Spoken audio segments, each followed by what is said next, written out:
Ela escreve assim: Padre Fábio, casamento acaba? Pois em algumas pregações eu escuto muito: seu casamento está acabando? Seu casamento acabou? Mas a palavra é clara, padre. O que Deus uniu, o homem não separa. O casamento é um deles. Às vezes nós achamos que estar casado com uma pessoa é a garantia do sacramento para a vida inteira. Eu estou casado, eu me casei, fui lá diante do padre. Só que há um detalhe: sacramento não é mágica. O que Deus uniu, tá certo, a palavra é clara, o homem não separa. Que o homem não separe, né? Que a palavra é assim: o que Deus uniu, o homem não separa. Fazemos a distinção agora. Tudo bem, Deus uniu. Mas o que Deus une precisa o tempo todo do cuidado humano. Não existe mágica no sacramento. Tanto é que o casamento, que às vezes a gente usa o termo muito errado, né? Quem celebrou seu casamento? Ah, o padre fulano de tal. Deus me livre, eu não celebrei casamento de ninguém, não casei com ninguém. Eu apenas presidi a celebração, porque quem celebra o casamento são os noivos. O padre apenas assiste, ele preside em nome da igreja a celebração que os noivos estão celebrando. Eu não casei com ninguém, então eu não celebrei casamento de ninguém. Vamos aprender isso, que às vezes nós usamos os termos errados. Quem celebrou o seu casamento? Eu e meu marido. Agora, o padre que presidiu, que assistiu à cerimônia, foi o padre fulano de tal. Tudo bem. Quando você assume o sacramento diante do altar, diante de um ministro reconhecido pela igreja, você está assumindo a mesma vocação que você recebeu no batismo. No batismo você foi configurado ao Cristo, mas aquele batismo não é mágica, jogou água na cabeça, limpou do pecado original e está pronto. Não, pelo amor de Deus.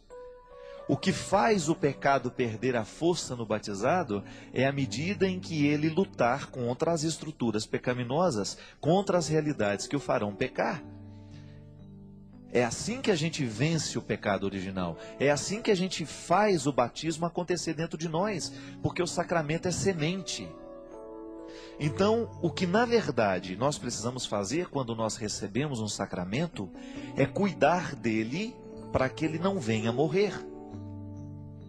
A fórmula, o que Deus uniu, que o homem não separe, isso não é uma fórmula mágica. Então, Deus uniu, certo? Mas a humanidade confirma essa união todos os dias. Você se casou há 10 anos atrás, digamos. Mas se você não se casa com esse homem todos os dias, se você não assume o mistério do sacramento que você viveu e que você assumiu diante da comunidade no dia do seu casamento, o seu casamento vai perdendo a força, porque o sacramento ele depende deste empenho humano. Acaba, ele pode acabar sim. Não é que Deus não quis, não é que Deus fez acabar, não. É que quando eu não cuido, o sacramento, a semente continua lá dentro. Ninguém pode retirar a semente do sacramento que vocês receberam, daquilo que vocês celebraram. Mas se vocês não cultivam essa semente, é possível que ela venha morrer. Aí você fica com a sementinha lá dentro de você, mas sem nenhum fruto. Então os casamentos, costumeiramente a gente diz que acabaram, porque eles não foram cultivados. Minha gente, dá um trabalho danado você manter um casamento a vida inteira. Não é brincadeira não. Você que é casado sabe muito bem que não existe nada de muito romântico nessa história não. Eu estava vendo uma palestra do Padre Léo essa semana. Ele falava assim que o bicho mais inteligente do mundo é do pato, que já nascia com os dedos tudo grudados para não usar aliança. É claro que o Padre Léo estava brincando, mas ele estava brincando justamente com uma situação que é verdade. O casamento não é brincadeira. Ele estava falando de uma situação séria. Só que ele falava brincando, né? E a gente ria. Mas é verdade. Colocar uma aliança no dedo requer muita coragem. Porque ao colocar a aliança no dedo, você está colocando a vida do outro. O significado de você andar com uma aliança no dedo depois que você se casa, significa, e tem que ser do lado esquerdo, né? O casado põe no lado esquerdo. O esquerdo tem todo o significado de ser o lado da emoção. Diz que é o lado do cérebro em que a gente mais exercita a emoção. em que a gente trabalha mais os afetos, porque o coração ele fica no meio, né? Ligeiramente tombado para a esquerda, não sei. Mas o lado esquerdo é o lado do afeto, é o lado da emoção. Então veja bem, você colocar uma aliança no dedo significa que você está colocando aquela pessoa no seu lado esquerdo. Então a partir de hoje eu sou uma metade preenchida. Eu não estou mais sozinho. O outro preenche o meu lado esquerdo. Isso é, ele preenche os meus afetos, ele preenche as minhas emoções. Mas não no sentido de preencher, de fazer mágica, não. Eu estou com ele, eu vivo com ele, eu agora partilho a minha vida com ele. E ter o outro do lado esquerdo, na aliança no dedo, é você viver o comprometimento com tudo aquilo que significa casar-se. Ter uma casa, constituir uma família, isso é, ser pai, ser mãe. É você deixar de pensar só em você. É você deixar de pensar somente nas suas necessidades, mas você abrir-se para o outro. Veja bem que você tem um outro lado do seu lado. Você não está mais sozinho. Eu, como padre, por exemplo, eu posso ser transferido a qualquer hora, eu posso mudar do Brasil a qualquer hora, eu posso mudar de missão, por quê? Sou eu e eu. A partir do momento que casa, se você foi transferido, se você tem uma oportunidade de trabalho num outro lugar, você sabe, quanto maior é a família, maior é a dificuldade de transpor todo mundo. Porque você mexe na estrutura de todo mundo. Então, quando você é solteiro e você tem uma oportunidade de trabalho, você decide diferente do momento em que você vai ser casado. Porque você não pode pensar só em você mais. Certo? Mas ninguém quis isso para você, foi você que escolheu, não venha reclamar. Você que arrumou essa história.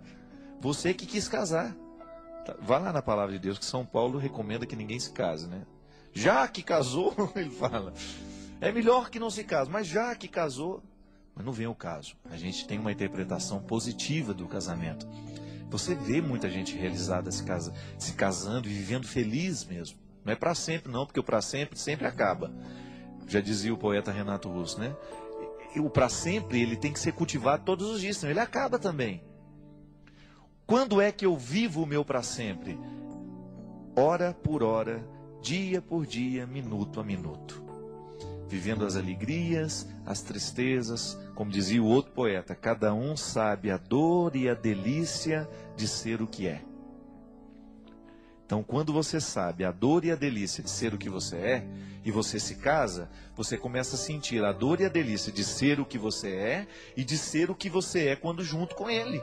Juntou, virou outra pessoa. É o mistério, né? Um eu encontra-se com o tu e forma um nós.